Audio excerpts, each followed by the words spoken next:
So you made a gun. Now you don't want it anymore. What do? Let's talk about it.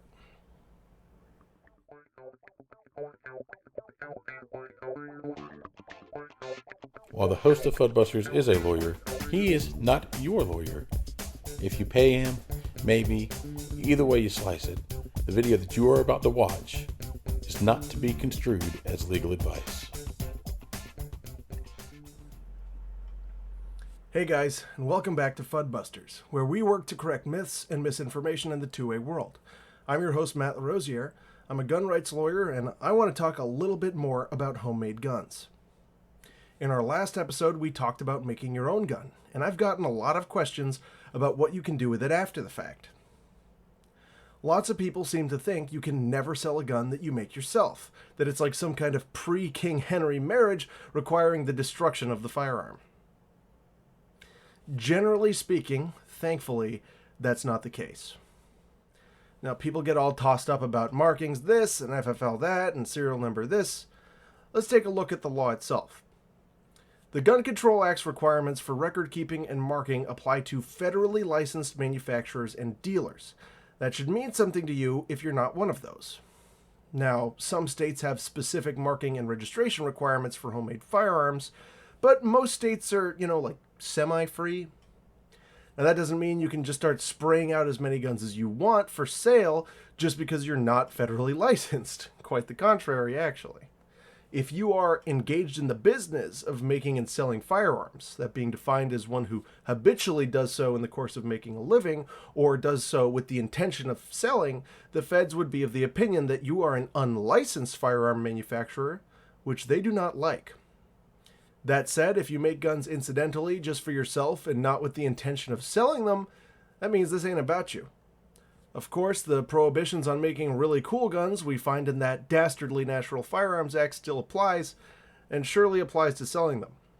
Remember, it's not generally in the law to tell you what you can do, it's in the law to tell you what's prohibited. So you avoid doing anything that's prohibited, and you're generally okay. So if you have a firearm you lawfully made, and there's no state-level prohibitions on transferring it, there's no prohibitions on getting rid of it, really. Lots of people think that you've got to mark a gun before you get rid of it. Again, absent state law deviations, the marking requirements are for federally licensed manufacturers. That means if you are not a manufacturer under the law, meaning you made the gun without the intention of selling it or giving it away, there's no federal marking requirement. I've seen a lot of people state pretty forcefully that you do need to mark the firearm if you're going to sell it to an FFL, and I disagree. I think a lot of this confusion comes from this little dealie on the ATF's website, which states that receivers that meet the definition of a firearm must have markings, including a serial number. Take a moment to remember that the ATF's website is neither the United States Code nor the Code of Federal Regulations. This statement cites the Code of Federal Regulations, the very first sentence of which stating, "You, as a licensed manufacturer or importer of firearms," and then goes on to state the requirements. So to put a bow on it, right now, unless you are a manufacturer, importer, or making an NFA firearm yourself, there is no federal marking requirement. For those FFLs out there handling a previously homemade firearm, you can do what you want, but I'd take a closer look of what's required in your logging. And there are lots of firearms without serial numbers that have been changing hands through FFLs for decades. So, with markings out of the way, even the ATF is pretty clear about general disposals. If you didn't make it with the intention of selling it or giving it away, and you don't give it to anyone prohibited, it's okay.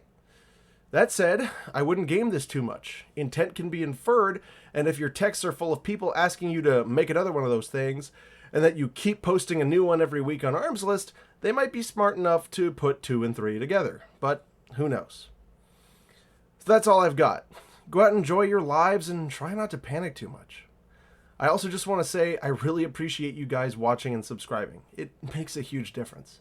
If you want to support me more than that, I just started up a Patreon and a Subscribe Star. I'll be adding more benefits, but you can check out what I've got so far in the description. This kind of support will help enable me to make more content more regularly, something I'd really love to be able to do. There's also a link to the sticker in the description below. Thank you all so much for watching to the end and for your support. I'll see you next time, or if you become a patron or subscribe star, I'll see you on the Discord. Either way, see you all real soon. Remember, the anti-side has been working long and hard passing laws and trying to make more.